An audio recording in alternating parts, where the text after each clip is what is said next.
Bonjour, nous sommes en 2016 dans le livre de Marc Dutheil concernant les prophéties. Et je voudrais voir dans ce chapitre une prophétie particulièrement importante pour bien indiquer ce à quoi correspond justement la prophétie. C'est la prophétie de Sainte Jeanne d'Arc. Pourquoi elle est importante? Parce qu'elle a une caractéristique unique qu'on ne retrouve que dans l'Ancien Testament, mais qui pour une fois a lieu dans le Nouveau Testament, à savoir que quelque chose est annoncé précisément concernant un succès politique sur Terre, la restauration du royaume de France. Il s'agit donc d'un futur concret, contingent, alors que, nous l'avons dit, le principal objet de la prophétie dans le monde catholique, c'est le destin éternel, le salut qui se passe dans l'autre monde. Donc, qu'en est-il? Est-ce qu'on doit dire que la prophétie peut aussi porter concrètement sur les futurs comme cela, les futurs contingents? Eh bien, c'est ce que nous allons voir et ce qu'enseigne profondément la prophétie de Sainte Jeanne d'Arc. Alors d'abord, c'est vrai que c'est une prophétie. On ne peut pas le nier. Les documents de l'époque racontent que courait parmi le peuple, et le futur roi Charles VII en était au courant, que des marches de Lorraine, donc de la frontière avec l'Allemagne, viendrait une vierge qui rétablirait toute chose, et que de même que le royaume avait été perdu par une femme, de même il serait rétabli par une femme. Si bien que lorsque une jeune fille se présente au palais du roi, qui se trouve non pas à Paris, mais en exil, quelque part en France,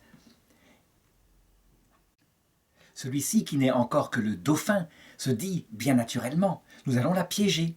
Qui est cette jeune fille? Elle a sûrement entendu parler de la prophétie. Et donc, il fait avec un de ses courtisans le pari suivant. Je prendrai tes vêtements, tu prendras les miens. Tu te mettras devant, je me mettrai au fond de la salle. Et on verra comment elle réagira. Si elle se tourne vers toi, comme il y a de grandes chances que ça se passe, alors nous saurons qu'elle ne vient pas de Dieu. Et la petite Jeanne rentre. Elle voit ce prince habillé de riches vêtements. Elle est troublée. Elle cherche parmi la foule. Et là, elle se dirige tout droit vers le dauphin, déguisé en habit moins noble. Elle va le prendre à part, elle va lui dire quelque chose dont on ne connaît pas la nature, et jamais il ne le dira, mais ça va le bouleverser tellement fort que il va se mettre à la croire, mais pas n'importe comment. Il reste quand même prudent, conseillé par ses sages conseillers.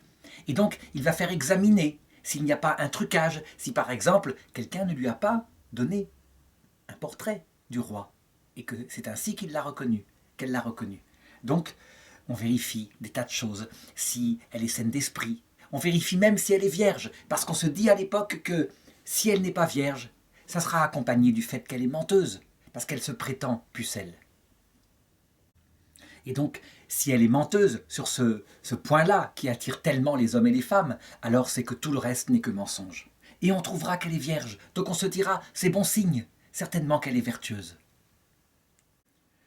Jeanne expliquera à qui veut l'entendre que, depuis des années, des voix lui apparaissent, elle les voit de ses yeux, Sainte Catherine, Sainte Marguerite, et elles lui disent qu'elle réalisera deux choses pour le royaume de France qui est dans grande misère, à savoir qu'elle délivrera Orléans et elle fera sacrer le roi à Reims. Ces deux choses lui ont été annoncées très précisément, et rien d'autre. Ça veut dire que sa prophétie n'est pas, jusqu'à la fin de sa vie, n'est pas d'une précision absolue. Et bien de fait, je dirais, non pas à la tête des armées du roi, mais plutôt comme stimulant, comme conseillère stimulante des armées du roi, elle va réaliser ces deux points. D'abord, alors qu'Orléans est assiégée par les Anglais, elle va la prendre, cette ville, en quelques jours, mais de manière très noble, à savoir qu'elle prévient d'abord les Anglais. Et les Anglais, du haut de leurs remparts, l'insulteront, la traiteront de prostituée, etc. Elle les aura prévenus, et l'attaque se produira comme elle l'a dit. Mais il y aura beaucoup de morts du côté anglais, ce qui la touchera beaucoup. Et ensuite, elle poussera le dauphin à venir à Reims afin d'être sacré. Et là, son pouvoir prendra une force nouvelle grâce à ce sacramental de l'Église qui fait que son pouvoir est de roi divin. Ainsi, on peut dire que matériellement, et pour une fois, une prophétie portant sur des événements de type politique, comme c'était l'habitude pour le peuple d'Israël, ont été annoncés, se sont réalisés. Évidemment, pour tous ceux qui sont actuellement encore dans l'espoir politique face au désastre de l'Europe et de la France, la perte du christianisme, eh bien, ils regardent avec intérêt cette prophétie et ils se disent Pourquoi Dieu ne le referait-il pas? N'y a-t-il pas depuis des années des prophéties qui annoncent la venue d'un grand monarque, un roi, qui viendra et qui rétablira toutes choses, et qui rétablira non seulement la royauté de droit divin, mais qui rétablira la foi. Et donc ils espèrent avec un espoir humain. Parce que si c'est arrivé une fois avec Jeanne d'Arc, en fait, il faut regarder la suite. Jeanne d'Arc, en fait, quand on regarde bien son histoire, révèle exactement la place qu'a dans le christianisme ce genre de prophétie politique qui effectivement peut arriver. La suite est simple à raconter. Jeanne d'Arc n'a donc plus de commandement, et ses voix sont certes là mais ne lui disent plus rien. Alors, elle croit que, avec sa force humaine, son génie de l'enthousiasme des armées, elle peut continuer. Le roi, lui, il est mitigé, il reste dans son château, il ne veut plus attaquer. Et donc elle participe, je dirais, à la tentative de délivrance de Paris et de villes autour de Paris. Elle est faite prisonnière, elle tombe de son cheval, et alors elle devient objet de politique. Elle, qui a fait sacrer le roi de France, si on peut prouver du côté des ennemis qu'elle n'est qu'une sorcière et qu'elle ne vient pas de Dieu, alors véritablement, ce sacre du roi n'aura plus sa valeur sacramentale, les gens n'y croiront plus. Et donc c'est ainsi qu'est lancé le procès de Jeanne d'Arc, un procès politique, un procès qui prend toutes les formes du droit de l'époque, du droit de l'Inquisition, mais qui n'en est qu'une apparence, parce qu'il faut bien le savoir. Les formes de l'Inquisition, certes, elles permettent de préserver le droit de l'accusé, mais on peut tout à fait contourner les choses. Quand des hommes pervers tiennent le droit, ils en font ce qu'ils veulent.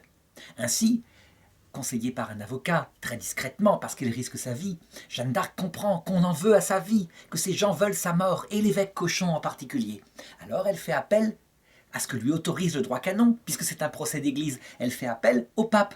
Et c'est une catastrophe pour eux, parce que si ce procès est délocalisé, elle sera sauvée. Le pape est au-dessus des contingences entre partis anglais, partis français. Ainsi donc, on fait tout pour empêcher ce que le droit lui permet. Et on lui demande de se soumettre à ses juges. Ça veut dire concrètement à Monseigneur Cochon, qui lui-même est soumis aux ennemis de la France, à savoir les Anglais, les Anglo-Bourguignons. Je passe sur toutes sortes de ruses qui seront utilisées par cet évêque pour qui il faut prier, et en particulier les tentatives de falsification des dires de Jacques, qu'un greffier honorable, qui mériterait lui d'être béatifié, refusera d'appliquer, le greffier Manchon. Il écrit l'évêque est venu me voir, il m'a dit de changer les mots de Jacques, de Jeanne, de marquer qu'elle a dit ceci alors qu'elle a dit cela, et moi je m'y refuse. C'est quelque chose de grand et de noble, ce qui fait que le procès de Jeanne d'Arc, on l'a dans les détails, et on voit à quel point elle répond bien. Alors, l'évêque Cochon va la piéger, tout simplement. Il la décourage. Est-ce lui qui lui met un poisson avarié qui fait qu'elle tombe malade? En tout cas, ce qui est sûr, c'est que c'est lui qui lui montre les bûchers où elle sera condamnée si elle ne se soumet pas à ses juges. Et il lui promet, bâton et carotte, il lui promet en échange d'être mis dans une prison de femmes tenue par des femmes, mais elle devra ne plus s'habiller en tenue d'homme. Elle signe. Et évidemment, on lui a menti. Elle se retrouve le soir même dans une prison tenue par des hommes, et les tentatives de viol arrivent. Mais surtout, c'est quelque chose que je voudrais indiquer, surtout, alors que ces voix n'étaient pas venues, depuis près de 6 mois, la laissant dans une nuit totale de l'esprit, elle, une toute jeune fille de 19 ans, voici qu'elles reviennent. Elles lui apparaissent de nouveau, Sainte Catherine, Sainte Marguerite. Et Jeanne d'Arc reprend courage immédiatement. Sa joie est intense, puisque c'est un rayon du ciel qui vient la toucher. Et cet entretien va faire que elle va se repentir d'avoir signé ce papier où elle se soumet à ses juges. Elle va se réhabiller en homme, parce que, véritablement, c'est ce qui lui permet de ne pas être violée. Pour soulever une jupe, c'est facile, mais pour défaire les lacets d'un autre chose, c'est difficile. Seulement, Jeanne va demander à ses voix la question suivante, très précise. Est-ce que je vais être sauvée? Et Jeanne d'Arc, qui a 19 ans, elle pense évidemment à ce que nous pensons. Est-ce que je vais être sauvée par le roi Charles VII de la prison où je suis depuis 6 mois? Et ses voix lui répondent, oui, tu vas être sauvée, et par grande victoire. Seulement, ce que Jeanne ne peut pas savoir, c'est que là, ses voix parlent du ciel, et qu'elles ne répondent pas à sa question en personne terrestre. C'est pas Charles VII dont il est question ici, c'est du ciel. Et voilà que le lendemain, l'évêque Cochon, en grand équipage, vient dans sa cellule et constate qu'elle est retombée dans ses péchés. Elle est réhabillée en homme. Alors, aussitôt, il lit un décret. Vous êtes relapse, vous êtes retombé, l'Église ne peut plus rien pour vous. Elle a tout fait pour vous sauver. Quelle hypocrisie. Et elle vous livre aux bras séculiers, parce que l'Église ne peut pas tuer elle-même. Et donc, c'est le pouvoir politique qui peut la mettre à mort. Le jour même, sans attendre, elle est emmenée au bûcher. Et les gens raconteront que elle criait d'une voix suppliante « Jésus, Jésus » et que ça arrachait au cœur des gens des larmes. Elle raconte les gens même qu'il y eut un soldat anglais alors que le feu était parti. Pour s'approcher du feu et rajouter un fagot de bois, il voulait, plein de haine, brûler, aider à brûler la sorcière. Et voilà que, bouleversé, il revint, tout pâle, en disant « Nous sommes perdus, nous sommes perdus, nous sommes damnés, nous avons brûlé une sainte. » Et les gens lui demandaient « Comment ça, nous sommes perdus ?» J'ai vu une colombe qui sortait de sa bouche et qui se dirigeait vers le ciel. C'était une sainte. De fait, Jeanne d'Arc a été canonisée beaucoup plus tard par le pape Benoît XV au XXe siècle. Eh bien, qu'en est-il de cette prophétie de Sainte Catherine, Sainte Marguerite, vous allez être sauvés et par grande victoire? Eh bien voilà, c'est typiquement une prophétie de type chrétien. Ce n'est plus une prophétie de type juif, à savoir une prophétie parlant d'une victoire terrestre comme c'était le cas au début. Les voix lui ont pas menti. Elle a été sauvée par grande victoire puisque le lendemain même, elle est entrée dans la vision béatifique. Mais ça ne correspond pas du tout à ce qu'elle attendait.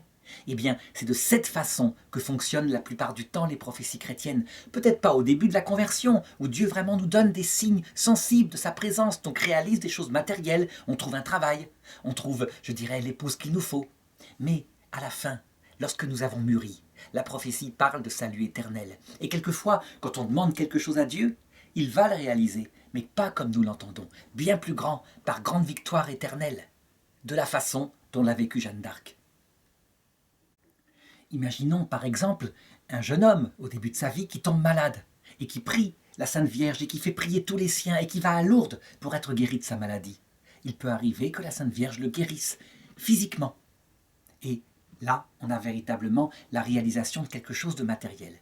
Et puis, il vieillit, ou alors il mûrit, il avance dans le domaine de la foi, il retombe malade, il demande de nouveau à la Sainte Vierge de le guérir.